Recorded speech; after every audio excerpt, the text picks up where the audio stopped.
English easy தான். இன்னைக்கு நாம நீங்க இது வரைக்கும் பார்த்திருப்பீங்க, அது எதுக்குதான் யூஸ் பண்றாங்க அப்படின்னு ஒரு ஐடியாவே இல்லாத ஒரு வார்த்தையை பத்தி சொல்லி தர போறேன். அது என்னன்னாக்கா ஆர்ட்.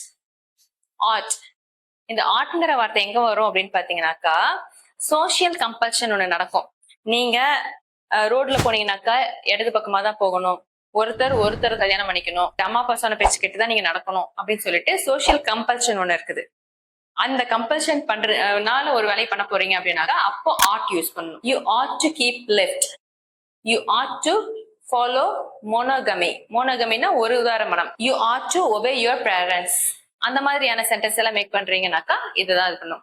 அது வந்து பக்கத்துல ஷுட் மாதிரி தான், பட் ஷுட் வந்து ஆப்ஷனல் தானே. இவ்வளவு தூரம் உன்னை கஷ்டப்பட்டு பழக்க வைக்கிறாங்க, உங்க அம்மா அப்பா பேச்சு கேட்கணும்லப்பா அப்படின்னு ஃப்ரெண்ட்லி அட்வைஸ் பண்ணும்பொழுது you should obey your parents பா அப்படின்னு சொல்லுவாங்க. அது you ought to obey your parents அப்படின்னு சொன்னாக்கா எல்லாருமே தான் நம்ம அப்பா பேச்சு கேட்டு நடக்கணும், இது என்ன நீ மட்டும் கேட்க மாட்டாங்கிற அப்படின்னு அந்த மாதிரி சென்ஸ்ல சொல்றது. அதே இன்னொன்னும் இருக்குது, அது மஸ்ட். மஸ்ட் எங்க யூஸ் பண்ணுவோம் அப்படின்னா கம்பல் பண்ணி பண்ணணும் அப்படின்னு சொல்றது.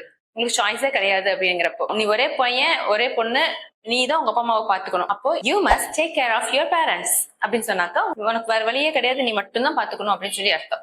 ஓகே, சோ ஆட் டு சொன்னோம்னாக்கா நீங்க சோசியல் கம்பல்ஷனுக்கு உட்பட்டு இருக்கிறீங்க. ஷுட் யூஸ் பண்ணீங்க அப்படின்னாக்கா நீங்க அட்வைஸ் பண்றீங்கன்னு அர்த்தம். மஸ்ட் வந்து உங்களுக்கு சாய்ஸ் கிடையாது, நீங்க அதை மட்டும்தான் பண்ணணும் அப்படின்னு அர்த்தம். ஓகே, இந்த 3 வார்த்தையும் நல்லா பிராக்டிஸ் பண்ணுங்க. விதவிதமா எக்ஸாம்பிள்ஸ் யூஸ் பண்ணி ட்ரை பண்ணி பாருங்க. இதை பண்ணுனா இங்கிலீஷ் ஈஸி தான்.